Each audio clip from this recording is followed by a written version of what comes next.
Os irmãos, abram comigo, por favor, em Apocalipse, capítulo 5.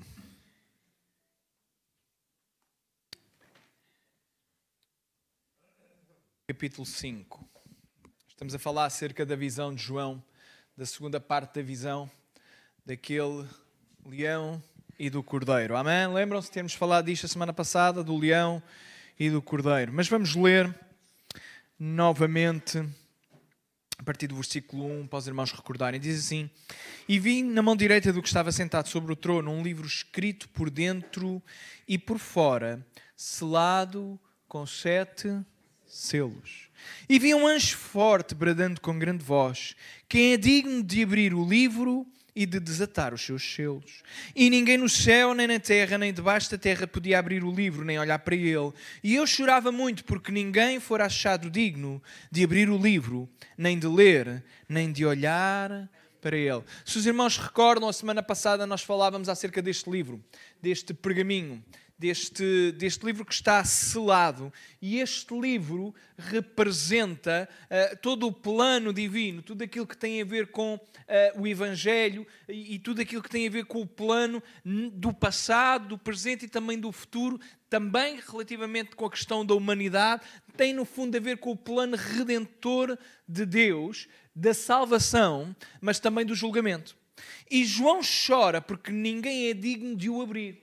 E se o livro não for aberto, o plano não se pode desenvolver. O plano não pode ser executado. E é por isso que ele chora. Chora amargamente, porque ele percebe que não há ninguém que seja digno de abrir.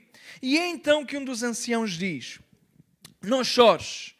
Eis que o leão da tribo de Judá, a raiz de Davi, que venceu para abrir o livro e desatar os seus 7...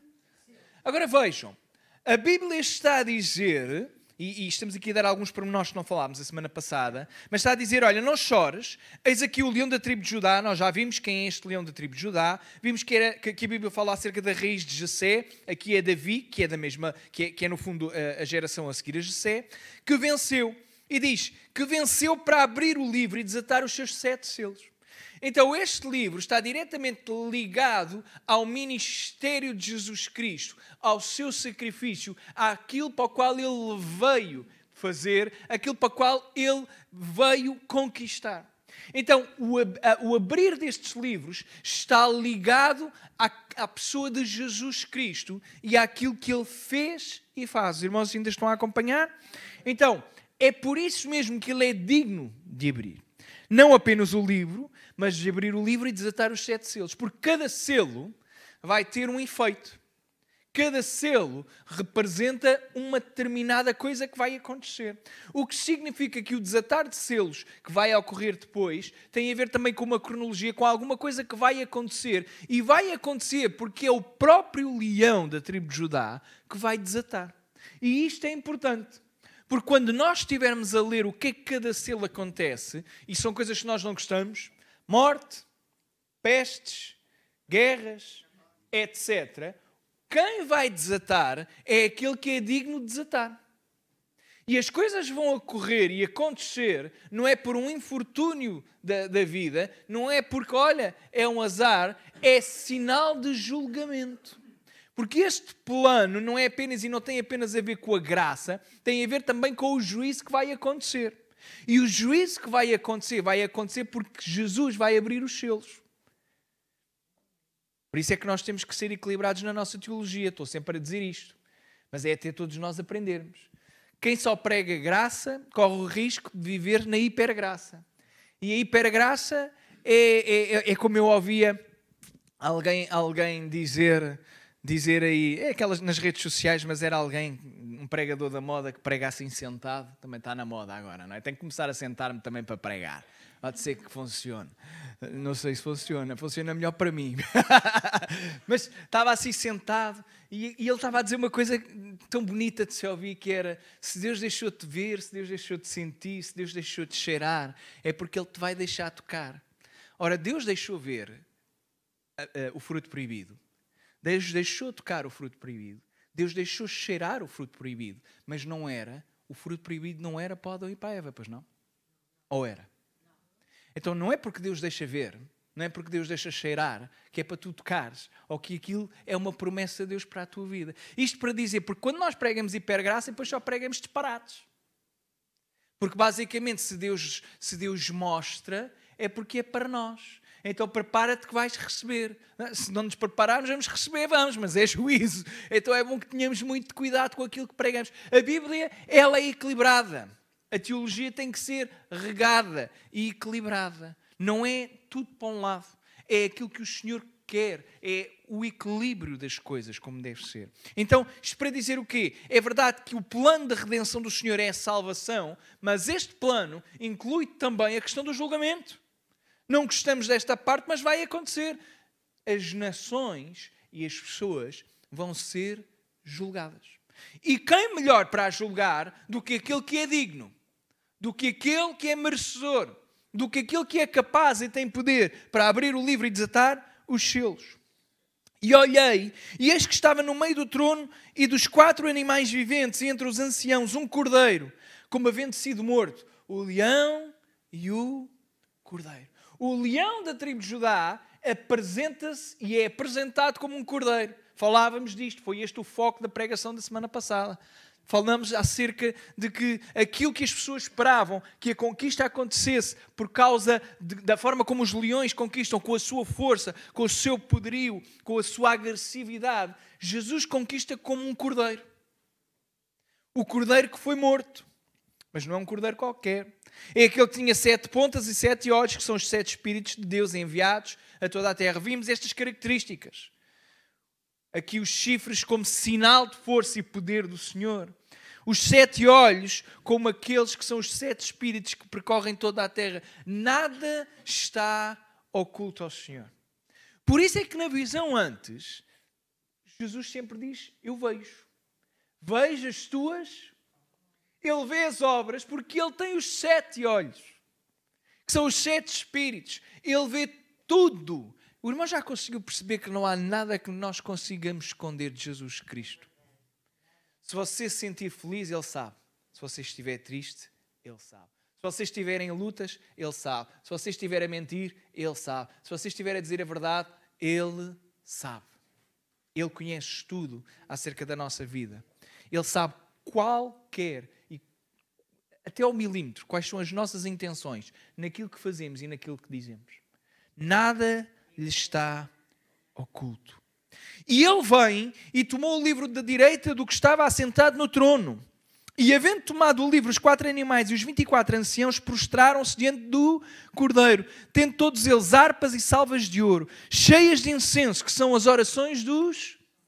Os irmãos já repararam que naquilo que nós tínhamos visto antes, naquele que estava sentado no trono, estes seres, eles também se prostram diante daquele que está sentado no trono, e aqui estarem prostrados era em sinal de adoração.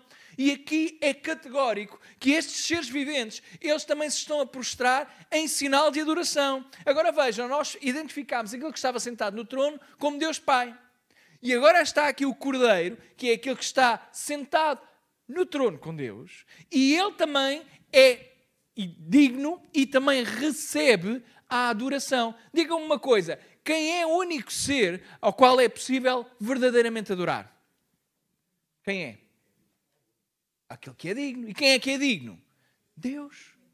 Ele é Deus. O que significa que aqui nós vimos aquela concepção que é muito difícil de compreender, que é Jesus é divino, identificado com Deus, mas não é Deus Pai.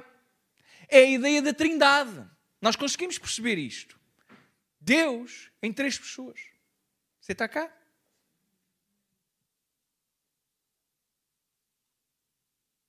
E havendo tomado o livro, os 4 animais e os 24 anciãos prostraram-se diante do Cordeiro, tendo todos eles harpas e salvas de ouro. E as harpas eram instrumentos musicais exatamente levados para a adoração. Aqui está a ideia de adoração, mais uma vez presente em Apocalipse. Apocalipse é um livro sobre adoração também. É um livro que fala acerca de tudo aquilo que nós somos, tudo aquilo que nós temos, tudo aquilo que nós fazemos. Devemos dar e entregar como louvor, honra e glória àquele que é digno de desatar os selos e de abrir o livro. Desenrolar da história está sempre e sempre esteve dependente daquilo que Jesus é. Jesus não é apanhado desprevenido. Nada neste mundo, não há acordo entre a América e a Rússia, e se a Ucrânia quer ou não quer, ou se a Europa quer ou que não quer. Os irmãos esqueçam, não há nada que vá acontecer que não esteja no controle de Jesus Cristo. Tudo o que vai acontecer e tudo o que está a acontecer porque o seu plano está a ser executado. Não o compreendemos na plenitude. No final vamos compreender. Mas todas as coisas são peças que se estão a mover para culminar naquilo que é o regresso de nosso Senhor Jesus Cristo. E Ele vai regressar, meus irmãos. Ele está às portas. E nós conseguimos perceber isto. Então estes 4 animais e os 24 anciãos prostraram-se diante do Cordeiro. Tendo todos eles bem, está mesmo difícil hoje. Harpas e salvas de ouro, cheias de incenso. Então estas salvas de ouro estão cheias de incenso. E todos nós gostávamos muito que o João explicasse, como explica agora, o que é que significa o incenso. Porque ele aqui está a dar a explicação do que é o incenso. Irmãos, façam só este teste. Imaginem só que não estava aqui escrito o que é que era o incenso e cada um de nós ia ter uma opinião. E este é o problema do livro do Apocalipse. É quando João não explica, nós vamos preenchendo com aquilo que achamos que é. Então muitas das vezes temos opiniões muito diferentes uns dos outros. Mas aqui João está a dizer que o que é que representa o incenso? As orações dos santos. E é importante, mais uma vez, recordar-vos isto, que sempre que vamos falar de Apocalipse, tem que vos recordar disto. João está a ver visões. E a visão não se apreende com os sentidos físicos. A visão não se apreende com o tato. A visão nem sequer se apreende com aquilo que estamos a ver. Nós podemos estar a ver, mas aquilo que estamos a ver não está a acontecer na nossa frente. Porque eu estou aqui, não sei se algum dos irmãos já teve visão, mas se o irmão tiver uma visão, eu garanto-lhe, você está aqui, mas isto deixa de estar. Você está a ver outra coisa. Estamos aqui todos na mesma e nós já não sabemos se é com os nossos olhos ou não. Aquilo que vemos, sabemos que estamos a ver. Agora, não é com os olhos, com estes. É com os espirituais. Então, o incenso não significa que as minhas orações se transformem em incenso literal. É uma forma de Deus mostrar a João visualmente o que significa a ideia do aroma. O incenso a queimar e o aroma a subir. Aquele fumozinho. Os irmãos estão a imaginar? E a ideia de cada vez que os santos, não é qualquer pessoa, porque as orações que chegam ao céu são as orações dos santos. Não se prega disto, não é? Não se gosta de pregar disto. Cá para aí muita gente que pensa que ora muitas horas, mas não está a orar e as orações não chegam lá. Já vimos que as orações são condicionais para serem ouvidas em determinados aspectos. Se eu não perdoar, as minhas orações não são ouvidas. A Bíblia, já falámos disto. Falei disto aqui num domingo. O que significa que há pessoas que não perdoam e podem até passar o resto da vida a orar. Irmãos, não serve de nada. O incenso não chega lá porque não é incenso. E tem que ser incenso. Então a ideia é, a oração do santo chega à presença daquele que está no trono. Então o extraordinário é isto. Está a Cordeiro, estão prostrados estes seres, têm salvas, harpas onde há música e as orações dos santos estão ali ao pé daquele que é Jesus Cristo. O que significa que a tua e a minha oração é ouvida por Jesus. Não é maravilhoso, irmãos? Jesus ouve a tua oração. Jesus ouve a minha oração. As orações dos santos. E eles cantavam, mas não era um cântico qualquer. Eles não cantavam como às vezes nós cantamos, porque cantamos de cor. E somos humanos, irmãos. Aqui não é para criticar, é o que é, às vezes acontece. Deixamos-nos embalar pela música. Distraímos-nos, estamos cansados e cantamos só porque sim, acontece. Mas estes seres não há cansaço. Vimos que eles dia e noite não se cansavam, proclamando Santo, Santo, Santo. Mas aqui está um cântico novo. E o cântico novo o que é que dizia? Qual era o louvor? Vejam a teologia da adoração e do louvor. Tínhamos dito isto a semana passada. Louvor não é cantar aquilo que me faz sentir bem. Louvor não tem a ver comigo. Não tem a ver com aquilo que eu faço. Não tem a ver com aquilo que eu sinto. Não tem a ver com aquilo que eu quero. As músicas atuais, em termos de louvor, têm esta falha, muitas delas. Têm muito a ver comigo. Eu. Se a música só fala do eu, alguma coisa está errada. Porque a música tem que focar nele e nele. Ora vejam, o que é que o louvor fala? Digno és. Vejam, louvor é falar com Deus acerca daquilo que Ele é. A forma mais extraordinária de nós estarmos na presença de Deus não é pedir-lhe coisas. Nem é falar daquilo que nós sentimos. O irmão faça este teste. Eu já fiz. Às vezes não faço.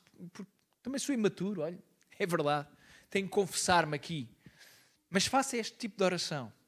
Em vez de pedirmos, em vez de falarmos de nós, experimenta orar ao Senhor proclamando e falando daquilo que Ele é só.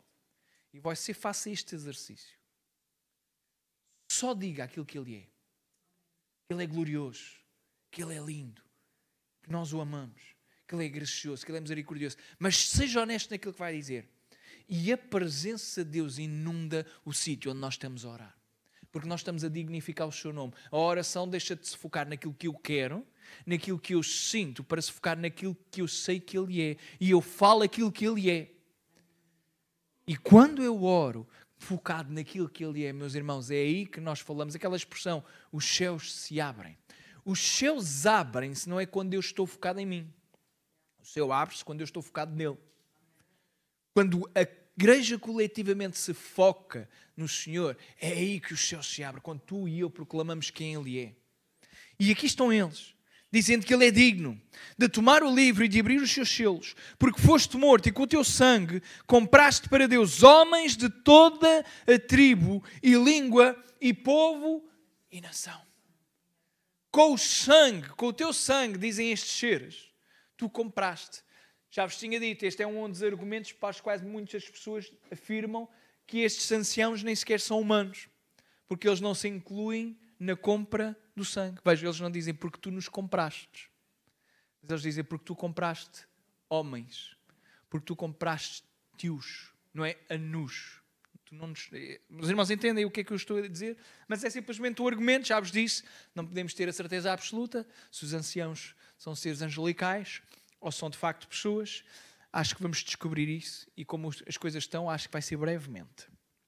Ninguém diz amém, não querem ir para o céu, é isso?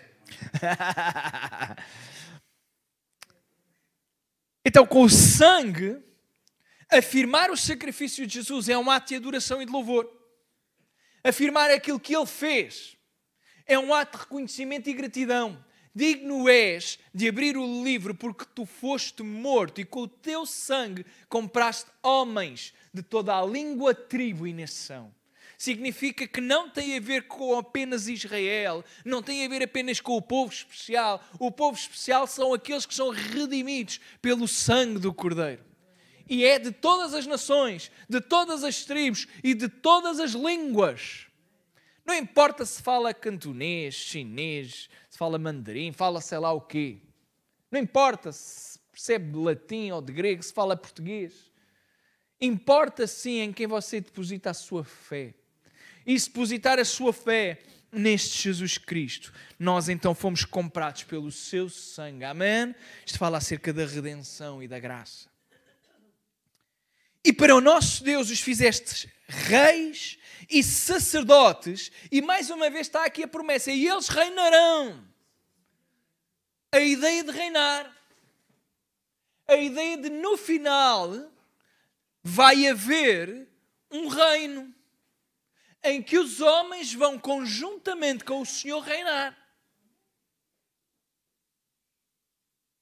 E olhei e ouvi a voz de muitos anjos ao redor do trono e dos animais e dos anciãos, e era o número dele de milhões e milhares de milhares. Míriades é a expressão no grego. Míriades de míriades. Milhões.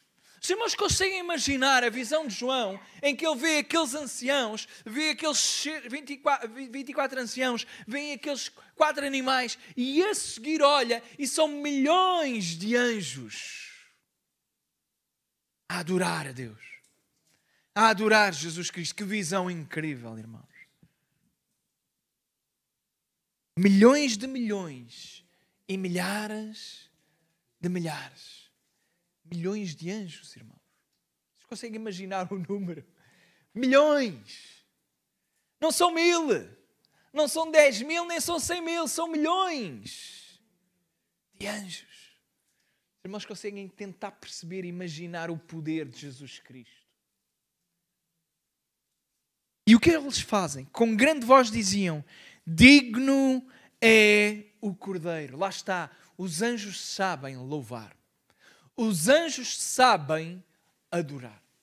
Digno é o Cordeiro, que foi morto, de receber o poder e riquezas e sabedoria e força e honra e glória e ação de graças. Irmãos, estão a ver o louvor? O louvor não tem a ver com o que eu recebo, tem a ver com aquilo que eu dou. Adorar a Deus tem mais a ver com aquilo que tu dás do que com aquilo que tu recebes. Infelizmente, a determinada altura da história da igreja, nós invertemos isto. E nós vimos para os cultos com a ideia de receber, e o louvor é bom se eu sentir alguma coisa. O louvor é bom se as vozes forem afinadas. O louvor é bom se os músicos forem bons. Irmãos, eu não estou a criticar nada disto, porque eu acho que é bem melhor que as vozes fiquem afinadas do que desafinadas.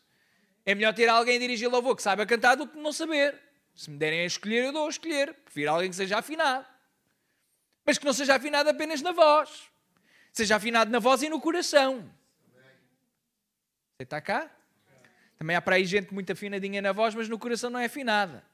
E há gente que também é desafinada na voz e no coração também. E há pessoas que são afinadas no coração e na voz também. Então, é muito bom termos essa qualidade e essa excelência. E é até de louvar, querermos chegar e alcançar essa excelência. Ter bons músicos, ter boas vozes, ter boas músicas, termos bons tempos. Mas o louvor nunca teve, nem nunca vai ter a ver com aquilo que acontece em mim, no meu coração. Passo a explicar. No meu desejo. Louvar a Deus não corre bem se eu gostar da música. Hoje o louvor foi bom. Ou hoje o culto foi bom, como nós dizemos tantas vezes. O louvor foi bom. Foi bom para quem? Para o Senhor ou para nós? É porque se foi para nós, temos um problema. Lá estamos nós a colocar-nos novamente no lugar do Senhor. A pregação, o louvor, aquilo que acontece neste lugar, não tem a ver connosco. Beneficia-nos a nós, mas não tem a ver connosco. Eu prefiro que os irmãos gostem das pregações, mas também se não gostarem, paciência. Vou-vos dizer uma coisa, eu esforço-me, a dizer isto honestamente, eu esforço-me para pregar. Mas se o irmão não gostar, o que me importa é se eu preguei aquilo que tenho a certeza absoluta que foi o Senhor que quis que eu pregasse. Quer corra bem, quer não corra bem. Fico frustrado comigo mesmo, sou extremamente exigente nisso. Mas é comigo. E critico-me e autoavalio-me a mim. Mas eu não digo, hoje correu mal. Porque eu já tive tantas experiências em que eu achava que corria o mal e os céus abriram-se. Já tive experiências, irmãos, em que eu estava a pregar e disse: epá, eu mais vale estar calado porque cada uma que eu digo é só enganos. Mas no final só faço isto. Irmãos, vamos orar. E quando oramos o céu não desce. Porque a palavra afinal penetrou. Não depende de mim, não depende da minha oratória, nem sequer dependeu da minha preparação, embora eu tenha que me preparar. Dependeu acima de tudo e sempre vai depender do Espírito Santo. Quando o Espírito Santo é dignificado e glorificado, os céus descem. Então, o louvor tem a ver com aquilo que ele é e não aquilo que eu gosto. Então, nós temos que mudar este paradigma, que é o paradigma de eu vou à igreja como se fosse um teatro. Eu vou à igreja como se fosse ao cinema. Eu vou à igreja a assistir. Eu vou à igreja para ter uma experiência. A única experiência que eu quero ter é com Jesus, irmãos. Essa é que é a experiência que é importante. Então, tu podes vir ter uma experiência, mas não vais assistir a experiência. E a experiência que tu tens neste lugar é reflexo daquilo que tens como experiência ao longo da semana com Jesus Cristo, com este Cordeiro. E os anjos têm relacionamento com o Senhor, é isto que mostra. Então eles sabem o que devem dizer, porque eles falam só e única e exclusivamente acerca daquilo que Deus é, acerca daquilo que Jesus é. E Ele é digno. Digno é o Cordeiro que foi morto de receber poder e riquezas e sabedoria e força, honra, glória e ação de graças. E ouvia toda a criatura que está no céu e na terra e debaixo da terra e que está no mar e a todas as coisas que neles há, dizer: ao que está sentado sobre o trono e ao Cordeiro sejam dadas ações de graça e honra e glória e poder para todos sempre. E este versículo é extraordinário.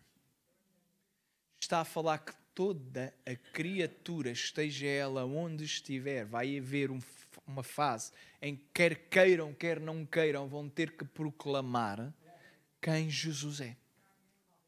Irmãos, vejam o que é que está aqui a dizer. Aquilo que João vê.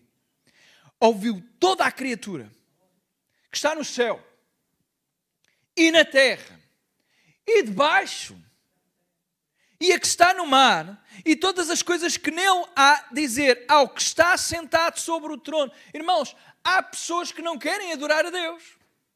Já se apercebeu disto?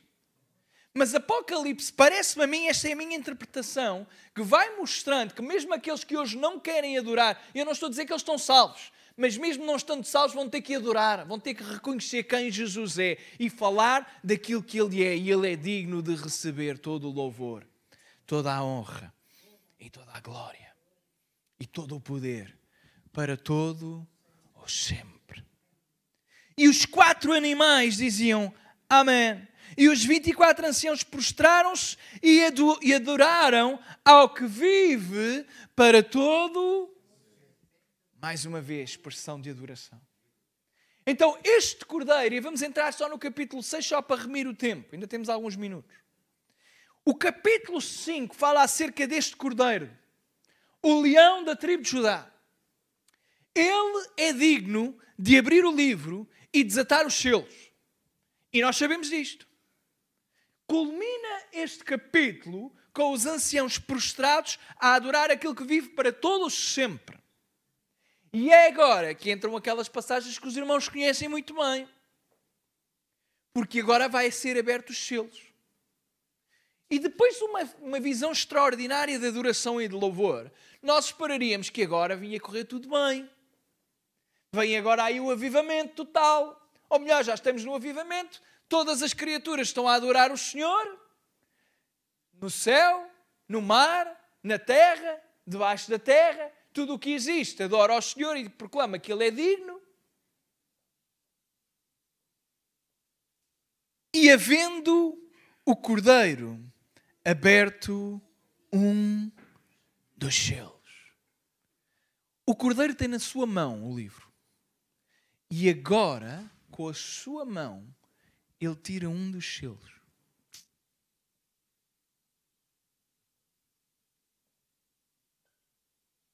E ouvi um dos 4 animais que dizia, como em voz de trovão. A vossa Bíblia diz, vem ver também. No grego, os manuscritos, em princípio, é assim, depois isto tem a ver com crítica textual. Mas esta tradução vem ver, não estou a dizer que está mal, mas a palavra que lá está não é o ver, é só o vem. E é vem porque não está a falar com João. E o V é uma adição de um manuscrito. Significa que os escribas, quando copiavam, eles acrescentaram IV. Porque eles interpretaram que quando este ancião com voz de trovão fala, ele está mais uma vez a falar com João, a dizer, vem, João, e vê. Mas não é isto que aparentemente o texto no grego está a dizer. Quando o ancião diz vem, ele não está a falar com o João, mas está a falar com o personagem que vai aparecer agora. Ele está a dizer o seguinte, literalmente é isto. Vem, chegou a tua hora, o selo abriu, e ele diz assim, o literal é, para vocês interpretarem e perceberem, Jesus abre o selo, e aquilo que o ancião está a dizer é, agora chegou a tua vez. A vez de quem? Daquela personagem que vai aparecer agora. Então, quando aparece vem, não é para João, ao contrário daquilo que vem acontecendo, é para a personagem entrar e fazer a sua ação. A ideia é, está no teu tempo, agora podes atuar. Vem. E o que é que aparece? E olhou, e olhei, e eis um cavalo, E o que estava assentado sobre ele tinha um arco, e foi-lhe dado uma coroa, e saiu vitorioso para vencer. Este é o primeiro selo. E se os irmãos conhecem a palavra, os irmãos vão ver que os selos não são coisas boas. Mas este primeiro selo parece ser uma coisa boa. Em primeiro lugar, porque está aqui um cavalo branco. É verdade que Jesus aparece num cavalo branco também em Apocalipse no capítulo 19. E então a interpretação da igreja, pelo menos ali no início, sempre foi de que este primeiro selo referia-se ao próprio Jesus e que seria ele, num cavalo branco, a anunciar ainda antes do final do tempo o Evangelho e que ele seria vitorioso neste anunciar do Evangelho. Esta era a posição das pessoas que interpretavam. Os pais da igreja, era esta a interpretação mais comum. Mas à medida que o tempo foi avançando, algumas coisas levantaram-se aqui como problemática na interpretação, porque nós não podemos ter a certeza absoluta. Mas todos os outros selos e todos os personagens que estão no cavalo, as coisas não são boas, são más. Certo? E parece estranho que neste primeiro versículo seria Jesus ser vitorioso e a seguir aparece o segundo selo e é um selo de morte. Um selo de um cavalo vermelho. Então Jesus sai vitorioso, mas depois há só sangue e morte. E então, há três opções, três opiniões relativamente a isto. Dizer-vos também o seguinte, ainda antes de falar destas três opções. Tudo o que acontece aqui tem que ser interpretado. Estes selos abertos, há quem identifique que isto acontece e tem a ver com o tempo entre que Jesus morreu até Jesus voltar. E há quem defenda que sim, é neste tempo, mas estes selos dizem respeito especificamente à grande tribulação. Então, estas são as duas primeiras coisas. Uma pode ser tudo aquilo que tem acontecido na história, sem ter especificamente a ver com a grande tribulação. E há quem interprete que tudo aquilo que vai acontecer nestes versículos tem a ver com a grande tribulação. A questão é que João até aqui ainda não falou da grande tribulação. E ele está a falar de selos. E quando nós analisamos os selos, os irmãos vão conseguir perceber que muitas destas coisas já vão acontecendo no mundo. A única dúvida é saber, e quer dizer, não é dúvida nenhuma, a certeza que nós temos é que provavelmente estas coisas vão piorar e vão acontecer cada vez mais até ser a nível global. E tudo ao mesmo tempo. Mas isto vai ficando mais claro à medida que formos falando. Então, duas coisas. Tudo o que está a acontecer nos selos podemos identificar e pode ser interpretado. Não, isto só vai acontecer na grande tribulação. Ou então, já está a acontecer desde que Jesus ascendeu. Vocês entendem? E há uma grande diferença. Porque se eu defender que é só na grande tribulação, nós interpretamos. Não, isto só vai acontecer depois, também depende, não é? Mas depois da igreja ir. Se acontece desde que Jesus já ascendeu, significa que nenhum de nós está imune, não estamos ainda na grande tribulação, mas estes selos já estão a ser abertos. Os julgamentos já estão a acontecer. Porque isto tem a ver com um nível de violência e um nível de julgamento do Senhor. E é curioso, porque nós quando olhamos para o mundo, não sei quanto a vocês, mas vocês não têm a percepção ou a ideia de que isto está a ser julgado. Está coisas a acontecer que parecem ser julgamentos do Senhor. Se nós formos honestos, conseguimos perceber que sim. Mas já lá vamos. Primeira opção, este cavalo branco poderia ser de facto esta personagem de Jesus Cristo. O problema é o contexto. É porque todos os selos têm a ver com coisas más. E Jesus não é mau. Depois tem a ver também com o facto de ele ter o arco. E o arco é o sinal de vitória, mas é uma vitória militar. E no capítulo antes, a forma como Jesus venceu nem sequer foi como leão, foi como quê? E este símbolo de cavalo branco com alguém com uma coroa, com arco, era um símbolo daquilo que era o poder militar romano também. Então pode estar aqui conectada à ideia de expansão militar que depois vai dar tudo o resto que vai acontecer a seguir. É normal que com a expansão militar ocorra guerras. E com as guerras, sangue. É isto que vai ser a cadência. Há uma terceira opção, porque esta é a segunda. A segunda tem a ver com simplesmente o expandir. Expandir de reino. terreno, não tem a ver já com Jesus. A primeira seria Jesus, a segunda seria uma personagem militar ou expansão de um projeto militar. Este cavalo branco falava acerca, por exemplo, daquilo que tinha a ver com o Império Romano, a forma como eles faziam aquilo que os irmãos já devem ter ouvido, que era a paz romana, a Pax Romana, não é? Tinha a ver com a vitória. Mas há uma terceira opção que é interessante, que é, este primeiro selo aponta para a questão do anticristo e é uma forma de gozo. É a era e é a época do anticristo. E o anticristo é uma imitação. A palavra anti, ao contrário daquilo que nós pensamos, não significa no grego literalmente o contrário. Mas significa antes aproximação, no sentido de imitação. E imitação é bem distinto de ser o oposto. Porque o oposto do branco pode ser o preto. Os irmãos entendem? O oposto rico pode ser o pobre. Mas o anticristo não significa o oposto de Cristo, porque Cristo não pode ter oposto se ele é perfeito. Não dá para fazer termo de comparação. Não pode haver o oposto da perfeição absoluta. Podemos dizer, o oposto da perfeição absoluta é a imperfeição absoluta. Esqueçam, não funciona assim. Cristo é incomparável. Então o anticristo ele vai a imitar. Por isso é que ele vai levar muitos a enganarem-se. Você está cá.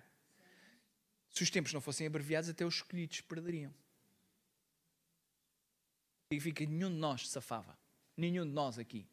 Vocês entendem isto? Então, esta personagem, e esta é a minha opinião, mas é a minha opinião hoje, pois lá mais para a frente não sei. Este selo fala acerca de uma expansão, sim, mas fala acerca de uma imitação. De alguém que vem como se fosse vitorioso. Porque a função dele é esta. Foi-lhe dada uma coroa e saiu vitorioso para vencer. A ideia é, literalmente no grego é, ele vem com a perspectiva e com o objetivo de vencer vencendo. Conquistar vencendo. Ou vencendo conquistando. E os irmãos vão reparar, quando se fala do anticristo, fala-se muito acerca da imitação. E o cavalo branco é aquilo que vai acontecer com Jesus. Mas Jesus, no capítulo 19, está num cavalo branco, mas não está com esta posição. E a sua identificação não tem nada a ver com isto. Então, neste primeiro selo, parece que isto está a acontecer. Basicamente dá-se a abertura, e aqui poderíamos falar aqui da tribulação, e aqui poderíamos dar este argumento que poderia ter a ver com a grande tribulação, exatamente. Vem, chegou o tempo desta personagem, ele vem para vencer dentro daquilo que é a legalidade que lhe é dada, dentro do tempo que lhe é oferecido, e ele vem com um determinado tipo de ferramenta. Vem num cavalo branco, mas ele é o oposto do cavalo branco. Vocês entendem? Ele não deveria estar num cavalo branco, mas vem. E agora vejam. Olhei e eis um cavalo branco e o que estava sentado sobre ele tinha um arco. Foi-lhe dado uma coroa e saiu vitorioso para vencer. O versículo 3 diz assim, e termino com este. E havendo aberto o segundo selo, ouviu o segundo animal que dizia, vem e vê. E saiu o outro cavalo, vermelho. E ao que estava assentado sobre ele, foi dado que tirasse a paz da terra e que se matassem uns aos outros. E foi-lhe dado uma grande espada. Agora pensem comigo. Se o primeiro cavalo é Jesus, o segundo cavalo não faz absolutamente sentido nenhum. Conseguem acompanhar pelo menos a minha linha de... Mesmo que não concordem, conseguem apanhar o raciocínio. Então, Jesus vem para vencer, vencendo, e a seguir vem um segundo cavalo que vem para matar.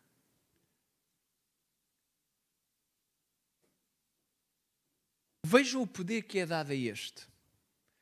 O poder que é dado é o poder para tirar a paz da terra e que se matassem uns aos... E a minha pergunta é a seguinte, meus irmãos. Nós não vimos isto já acontecer.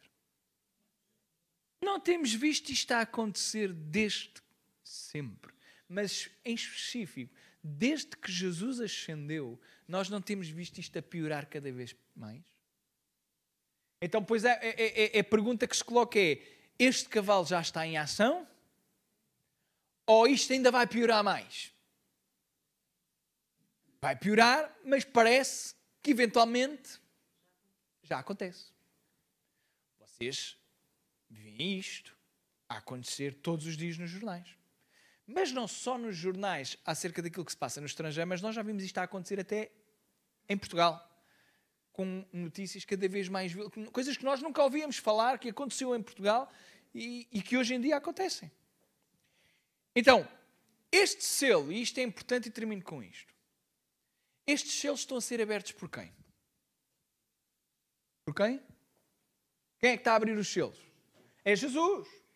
E estes selos, cada um deles, é um sinal e uma evolução no julgamento do Senhor. Não se esqueçam que a profecia do Velho Testamento fala sempre, ou as profecias do Velho Testamento falam sempre para o grande e terrível dia o dia em que tudo vai culminar. Israel ansiava pelo dia do Senhor, porque achava que no dia do Senhor aquilo que ia acontecer era que o Senhor se iria vingar dos inimigos de Israel. E é verdade essa parte. O que Israel sempre esqueceu é que no dia do Senhor Israel também ia ser julgado. Então eles tinham expectativa e esperança de um dia que ia acontecer para os outros, mas o Senhor está a dizer, mas esqueceram-se que também vai acontecer para vocês? Então, à medida que o Senhor Jesus vai abrindo os selos, cavaleiros vão entrando em ação e coisas vão acontecendo. Mas cada vez vai piorando. E as coisas vão assumindo uma proporção de gravidade cada vez maior. E esta é a ideia. É a ideia de que tudo parece que vai cada vez ficar pior. E esta não tem que ser uma visão fatalista, atenção. Tem a ver, e pode ser simplesmente uma visão realista. Não significa que com isso tenhamos que desistir. Então não há nada a fazer. Não, é mentira. Porque no dia em que não houver nada a fazer, eu garanto que o Senhor leva-nos. Se não estamos aqui a fazer nada, se a igreja não serve para nada, o Senhor acaba e encerra a era da igreja. Mas a era da igreja ainda está cá. E se está cá é porque nós ainda temos coisas para fazer, mas falamos para a semana ou daqui a 2 semanas acerca dos outros selos. Amém? Amém. Vamos ficar em pé e orar enquanto o Daniel avança para depois também cantarmos um hino e terminarmos.